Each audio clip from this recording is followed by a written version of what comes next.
The next section is going to be, we'll discuss briefly on the applications. So applications of quadric surfaces.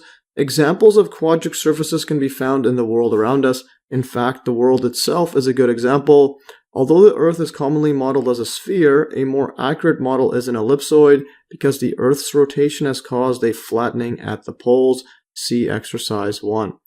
Circular paraboloids obtained by rotating a parabola about its axis are used to collect and reflect light, sound, and radio and television signals. In a radio telescope, for instance, signals from distant stars strike the bowl, are reflected to the receiver at the focus and are therefore amplified. So you have light coming across anywhere here, it's going to go always to the focus. Goes here, goes straight to the focus of this parabola. So that's pretty cool stuff here. It goes like this. Focus is also there. No, actually, ignore that part. It's not going to be this one. No, it has to be parallel. So if it's parallel with it, then it will strike it. Yeah, but if it's going like this, yeah, because you could obviously put it here and it'll just go back like that. But it will focus the parallel rays. So the idea is explained in my earlier video, which is briefly explained below. I'll go over it a bit here. So basically, in that video, my earlier video, I showed that when it goes parallel like this, you have an angle beta and this angle alpha, and I showed that the angles are the same when it's parallel. So the angles from the focus to any point on the parabola equal each other. So any point right here, this angle, this is going to be theta, this is going to be beta. So these angles always equal each other.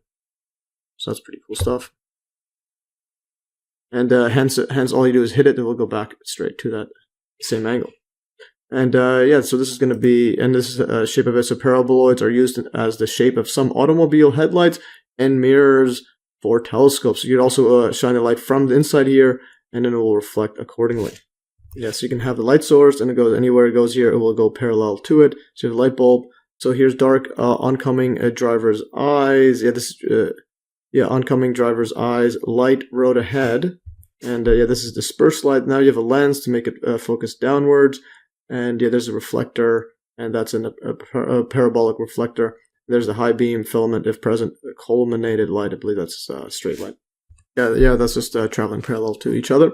And yeah, so this shines down to the road, so you see the road, and it's darker on the top. We're going further. Here is the primary mirror is parabolic. This is a telescope, reflecting the parallel rays to the focus. The secondary flat mirror redirects this towards the eyepiece. So you'll have light coming from the parallel light coming from celestial body. When you're looking at a telescope, it hits this parabolic mirror, and then focuses it on the focus, which is somewhere probably around here or whatnot. And then, but there's a secondary mirror. It bounces off and goes into your eye. So you could focus distant light into a small area, so you could see it zoomed in. So that's pretty cool.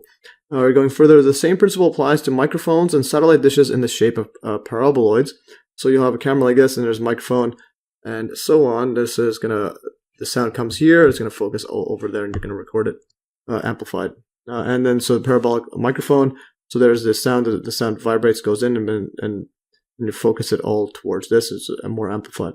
And there's also satellite dish. Also reflects signals to the focus of a paraboloid. So the light or radio frequencies or electromagnetic frequencies goes here and it goes straight there. That's pretty cool stuff. And going further, cooling towers for nuclear reactors are usually designed in the shape of hyperboloids of one sheet for reasons of structural stability. So there's the hyperbolas on this axis, and then you're going to have the ellipse on the horizontal. That's pretty cool stuff there, of one sheet. So you have just one sheet like that. And there's the nuclear reactors. So nuclear reactors have cooling towers in the shape of hyperboloids, or hyperboloids. And then pairs of hyperboloids are used to transmit rotational motion between skew axes, or basically lines that never intersect each other. Right? So these lines right here never intersect each other, and they're below it. So this goes like this. So it never intersects each other. And that's the skew lines. So the cogs of the gears are the generating lines of the hyperboloids. And so you're going to have a hyperboloid right here, and made of all bunch of straight lines across in an angle like that. And then these transmit rotational motion between skew axes. So this is going to rotate around it. This rotates, so that'll be pretty cool actually seeing that. Yeah, so actually here what I've done is put a link to a YouTube video that just shows how these are in operation. So here's an example of it. I'll just mute it and we'll show it. See, there it is. So there it is rotating. I'll make it faster speed. That's pretty cool stuff. So you have two shafts there, and it can transmit rotational motion, and then you'll have, yeah, so you can transmit rotational motion across those two axes like that.